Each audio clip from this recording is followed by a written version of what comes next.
Demain, il y aura une manifestation à Laval, mais pas seulement, puisque d'autres manifestations, d'autres rassemblements ont lieu à Château-Gontier, à Mayenne. Pour ce qui est de Laval, le rassemblement aura lieu à 14h30. Un livre d'or est à disposition des Lavallois, des Mayennais, pour dire un mot, faire un dessin, pour rendre hommage à tous ceux qui sont tombés, tués par des fous. Donc à cette occasion, ce que je vous demande, c'est d'aiguiser la lame de votre plume, d'affûter votre verbe, parce que ce sont les mots qui sont bien plus forts que les armes.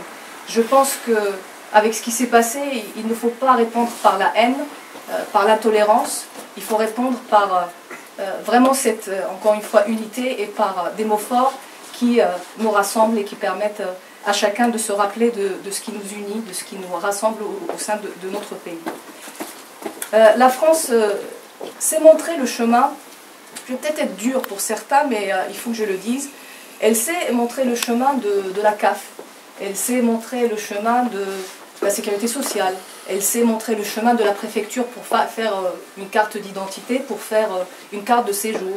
Et je pense que notre échec à tous, c'est celui de ne pas avoir su apprendre le sens des mots à ceux qui viennent en France et à ceux qui naissent en France, parce que ceux qui ont commis ces crimes sont des Français qui sont nés en France, ce sont des enfants de France. Et on sait faire ça, parce qu'on est dans le pays des droits de l'homme et on rappelle à chacun ses droits, mais on oublie de lui rappeler ses devoirs, parce qu'en face de chaque droit, il y a aussi des devoirs. Et je pense qu'aujourd'hui, il nous faut absolument réfléchir avec ce qui s'est passé à ce qu'on a raté, à ce qu'on a échoué, parce qu'on a tous échoué de manière collective dans l'intégration de communautés entières qui font qu'aujourd'hui, il y a des gamins, des jeunes, qui ont cette haine de la France. Parce qu'avec ce qui s'est passé, il n'y avait pas que la haine des journalistes, il n'y avait pas qu'un problème de lutte contre la liberté d'expression, il y avait une haine de la France et de ce que représente la République française. Et c'est un échec collectif, il faut le reconnaître, parce que je pense qu'on a été de droite comme de gauche dans les différents gouvernements qui se sont succédés, et nous n'avons jamais su régler les problèmes dans les quartiers, parce que, comme par hasard, ce sont des jeunes qui sont issus de ces quartiers qui commettent ces crimes odieux. Qu'est-ce qui fait que ces jeunes ne se sentent pas français? Qu'est-ce qui fait que ces jeunes s'attachent plus au pays d'origine de leurs parents qu'au leur? Parce qu'ils sont nés ici, ce sont les enfants de France, bien plus que moi, puisque je reviens souvent à moi, parce que je le vis sans doute de manière plus intense que vous, parce que je suis blessée doublement. Je suis blessée dans ma France, parce que j'aime ce pays, mais je suis blessée dans ma foi. Et dans ma foi parce que mes convictions ont été échaudées par ce qui s'est passé. Et je pense que, au-delà des religions des uns et des autres, il faut avoir ces mots de tolérance, ces valeurs qui représentent la République, qui sont la liberté, l'égalité, la fraternité, et comprendre le sens de ces mots, et l'histoire de ces mots, pourquoi on en est arrivé à ces mots-là, et qui est-ce qui est mort, tous ceux qui sont morts, et tout le sang qui a coulé pour que nous en soyons là aujourd'hui.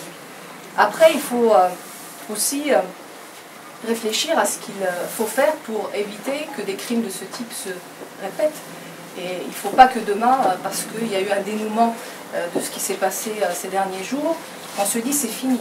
Ce n'est que le début. Ce n'est pas pour vous inquiéter que je vous le dis, mais quand on est élu, on fréquente des quartiers, on va voir tout le monde, on discute avec tout le monde. Je ne suis pas du genre à aller dans des quartiers plutôt que d'autres, je vais partout et j'écoute les gens.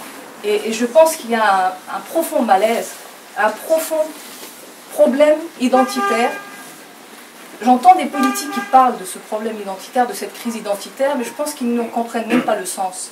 Il y a un problème profond qui fait que certains n'aiment pas la France.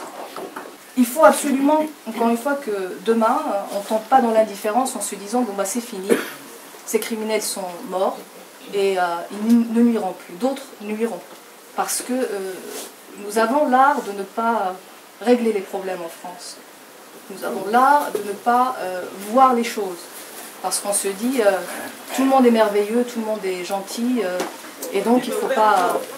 on a réglé ce problème par les armes, et demain ce sera fini. Je pense que ça demandera des décennies avant d'apprendre nous-mêmes la meilleure façon d'apprendre aux gens, aux uns et aux autres, qui soient nés ici ou pas, à aimer la France.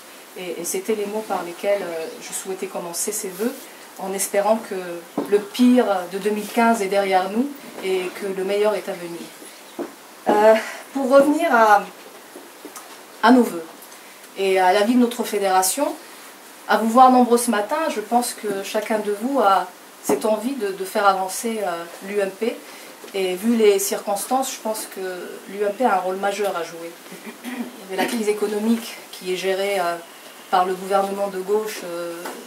Il gère comme il peut, mais je pense que les bons choix n'ont pas été faits et on en voit les conséquences, notamment en termes de croissance en berne, notamment en chiffre de chômage. Et il y a aussi ce problème, encore une fois, de crise identitaire et d'autorité. D'autorité, parce qu'en France, on manque d'autorité. On vide les prisons, parce qu'on estime que la prison ne règle pas tout. Je suis la première à dire que la prison ne règle pas tout. Mais je pense que quand on a une peine à faire, il faut qu'on la fasse jusqu'au bout. Ça, c'est un sujet sur lequel il faut que l'UMP réfléchisse.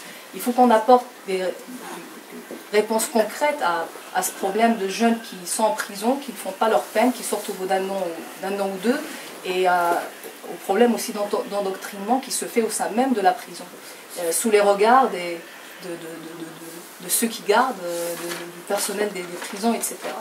Et ça, c'est un autre problème auquel il faut qu'on s'attaque. Et je pense, encore une fois, que le rôle de l'UMP, des partis républicains et l'UMP en particulier, parce que nous ne sommes pas au pouvoir, est de mener cette réflexion sur les 2 années à venir pour proposer un projet qui répond sincèrement et honnêtement et de manière la plus courageuse et la plus audacieuse aux défis d'aujourd'hui et de demain. Pour finir, je souhaiterais dire un petit mot sur ce qui s'est passé, mais pas seulement, parce que je pense que le meilleur est à venir et ça ne dépendra que de nous. C'est que on n'a pas vécu le siècle des Lumières pour tomber dans un siècle des ténèbres. Et c'est à chacun de vous de faire ce qu'il faut pour qu'on continue à être libre, à être égaux, à être fraternel. Merci à tous et très bonne année 2015 dans le rassemblement et dans la société.